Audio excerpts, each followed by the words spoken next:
Bienvenue dans la Brie centrale. Nous sommes à seulement 45 minutes de Paris.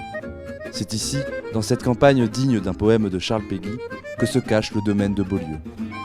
Lui, c'est Yves de Fromontel, le maître des lieux. Infatigable, il s'occupe de sa ferme avec amour. Une ferme familiale qui se transmet depuis déjà 7 générations. Mais Yves n'est pas un agriculteur comme les autres. Soucieux de la ruralité de son pays, il décide de créer la fromentellerie et d'adopter le bio holistique. J'ai voulu développer le bio holistique et non pas le bio qui est souvent devenu du bio politique pour se faire du fric. Le bio tel qu'on le voit, il y a des organismes de contrôle et qui nous permettent de mettre des étiquettes bio sur nos produits et il faut simplement respecter les obligations de moyens et les obligations de moyens sont respecter les interdits. J'ai pas mis de chimie donc je suis bio. Mais le bio holistique, on a une obligation de résultat. Résultat sur l'emploi rural, résultat sur l'environnement et les paysages, et résultat sur la valeur nutritionnelle des aliments. Dans les fermes de nos ancêtres, il y avait plein d'élevages.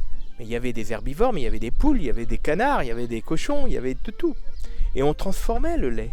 On faisait des petites quantités de chaque chose. Donc ces petites quantités permettaient de faire du circuit court. Et quand vous produisez votre engrais, il est produit sur place, c'est vos animaux qui l'apportent. Les animaux sont nourris avec la culture qui est sur place.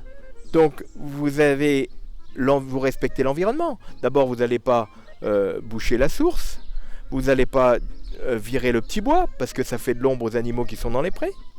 Et puis, vous allez avoir du foin de luzerne qui va nourrir les animaux. Donc on est sur place, on n'a pas besoin de transporter. L'engrais, il est sur place, on n'a pas besoin d'aller le chercher loin ailleurs. Donc environnementalement, on répond aux exigences environnementales et donc à cette obligation de résultat qu'on a dans le bio holistique. Et ce bio holistique, on ne peut pas le faire si on n'a pas des animaux et de la culture comme nos ancêtres. C'est ça qui est important.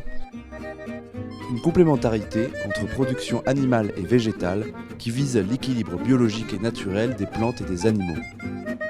Ici, tout est donc produit sur place, jusqu'à l'électricité, grâce à l'installation de ces panneaux solaires. Yves opte pour la vente directe et favorise ainsi les circuits courts. Il livre lui-même chacun de ses clients jusque dans la capitale. Un fonctionnement qui garantit aux producteurs un juste revenu et aux consommateurs un prix équitable, et qui par là même favorise la relation entre ces deux derniers. Mais Yves s'inquiète et alerte sur les dangers qui menacent les campagnes de France. Les élections municipales de l'année prochaine, c'est notre dernière chance de sauver notre pays, pour garder la proximité entre le citoyen et les décideurs. Et ça, c'est la commune.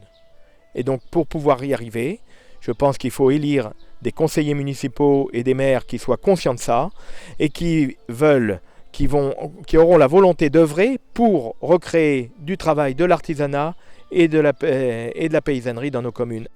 Un tiers des oiseaux ont disparu des campagnes françaises en 15 ans. C'est presque 2 tiers pour les insectes. Nos fruits et légumes ont perdu près de 30% de leur valeur nutritive. L'agriculture productiviste fait également disparaître la société paysanne. En 10 ans, ce sont 500 000 exploitations qui ont fermé. Le lobby des gros paysans, la FNSEA, et l'industrie agroalimentaire mettent en danger de mort les exploitations telles que la fromentellerie. Le pouvoir est désormais entre les mains des consommateurs. C'est à chacun d'entre nous de décider si nous voulons sauver la ruralité de notre pays en achetant aux paysans près de chez nous.